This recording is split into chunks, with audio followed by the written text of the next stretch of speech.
Hello everyone, I am Saishnu Manohar from CSE department, currently pursuing 5th semester. I'm here to present my Tech Talk presentation for the course Compiler Design. The topic I've selected for my course is Introduction to Git for Beginners. Let's begin. Let's get to know about what is Git. Git is a version control system that helps track changes in files. It allows multiple people to collaborate on projects efficiently. Git is widely used in software development and other fields for maintaining code. Let's discuss about what is GitHub. GitHub is a platform for version control and collaboration built around Git.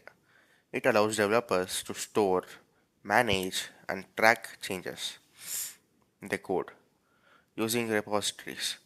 GitHub facilitates teamwork through features like pull, requests, branches, and issue tracking. Developers can collaborate on projects, contribute to open source software, and maintain a history of changes, making it essential for code versioning, project management, and team collaboration in software development. Let's see why do we need to use Git. Git enables easy management of projects, versions, and histories. It simplifies collaboration among team members by merging changes seamlessly.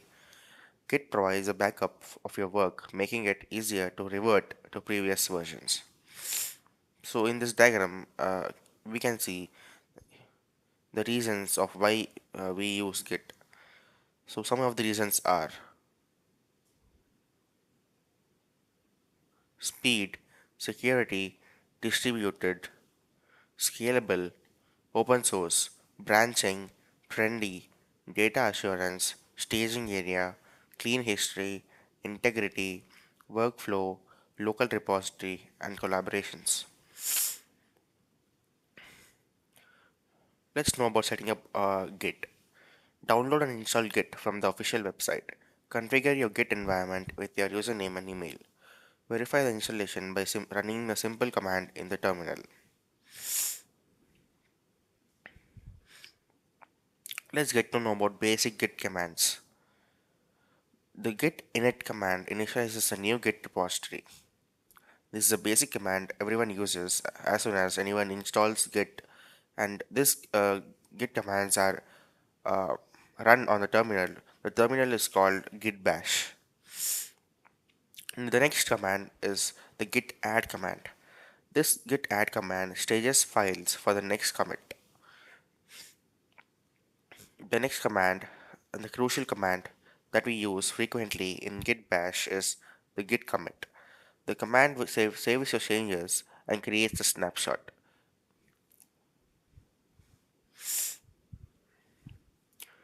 Let's discuss about more basic git commands. So there's a command called git clone, which is used for the repository URL. So basically, we know that clone means anything that is copying something. So thus the git clone command copies a remote repository to your local machine. Then the git status command. The git status command displays the current stages when you change something in the git bash or when you work something, uh, whether it may be files or directories. So git status command displays the status of changes in the working directory and staging area. Git pull. Git pull fetches and merges changes from the remote repository to the local branch.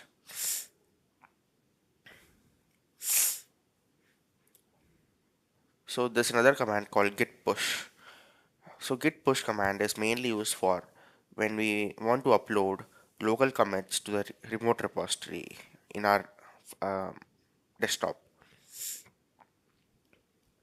So git branch also is a command which is frequently used, which lists all branches in the repository or creates a new branch. So git checkout is used for the branch attribute. So this git checkout command switches to the specified branch.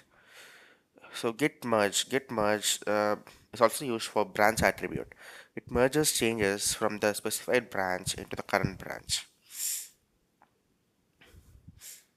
Let's understand more about repositories. A repository is a storage space of a project, files, and history.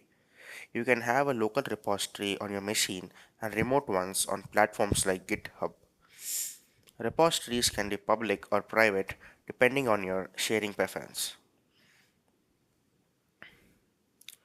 Let's see about how you clone a repository.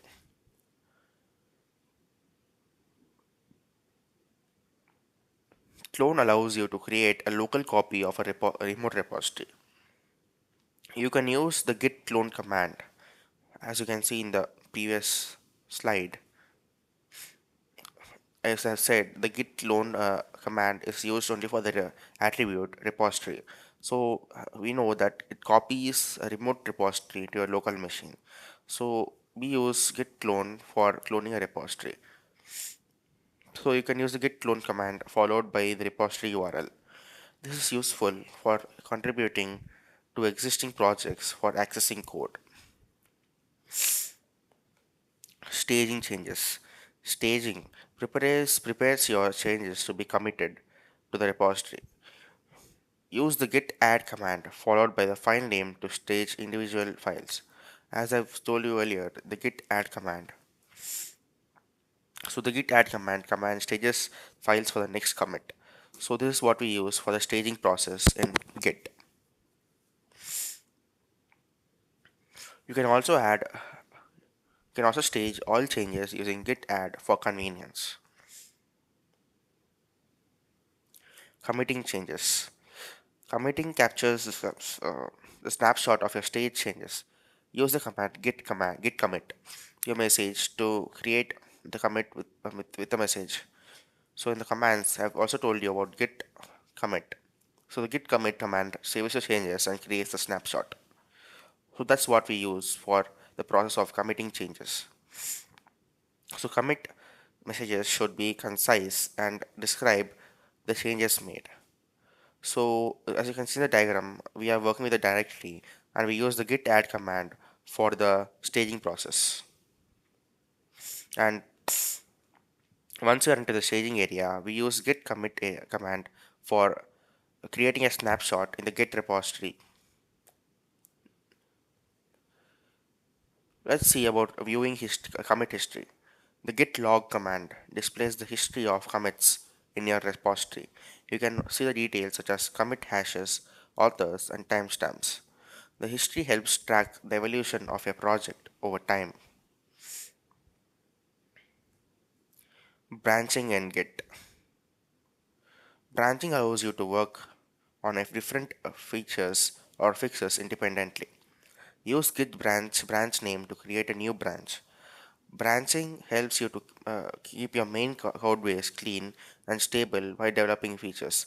So branching in Git, we use the command git branch name because every branch has a unique name defined to it. So we need to give the branch name in order to access that branch and do some code base on it.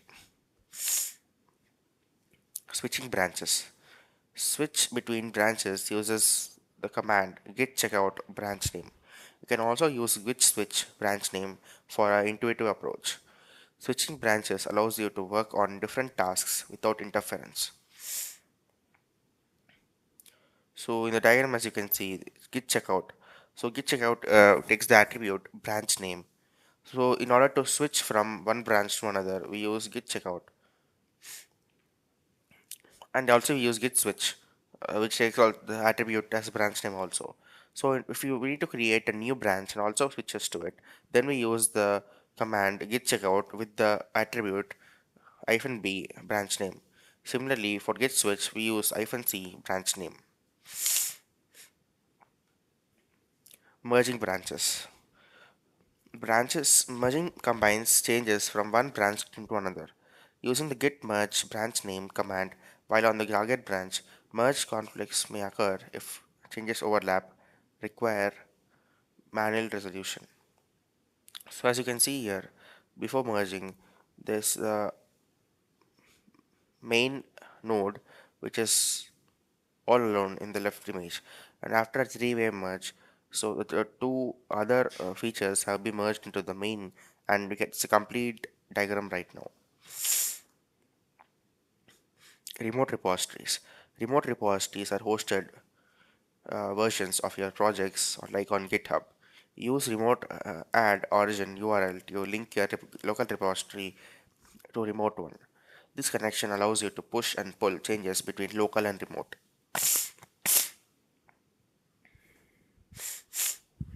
Pushing changes. Pushing uploads on your local commits to a remote repository. Use the command git push origin branch name to push changes. This makes your work available to others and keeps the remote repository updated. Pulling changes. Pulling retrieves and integrates changes from remote repository to your local copy. Use git pull origin branch name to update your local branch. This command is essential for staying in sync with team members' network. Resolving merge conflicts. Merge conflicts happen when changes in the branches interfere with each other. Git marks conflicting files, and you must choose how to resolve them. It is important to test your code after resolving conflicts to ensure everything works. So as you can see the diagram, there is main commit 1, 2 and 3 in the main branch. And in new branch 1 we have deployed commit 4 and 5. And in main new branch 2 we have got deployed commit 6 which takes the origin from commit 3. Whereas the new branch takes the origin from commit 2. And at last the new branch is merged into the final product from the main branch. This resolves merge conflicts. Best practices. Commit often with meaningful messages for better project tracking. Use branches for new features or fixes to isolate branch changes. Regularly push and pull changes to minimize conflicts and keep everyone synchronized. Resources for learning Git. Official Git documentation provides comprehensive guides and tutorials. Online platforms like GitHub and GitLab have extensive learning resources. Consider joining Git related forums or communities for additional help and support. Conclusion. Git is an essential tool for modern software development and collaborations. Understanding Git will significantly improve your workflow and project management. Start practicing today to become more proficient with version control. Thank you. We have come to the end of the presentation. Hope you like my presentation and hope you have grasped some knowledge regarding Git and how Git works.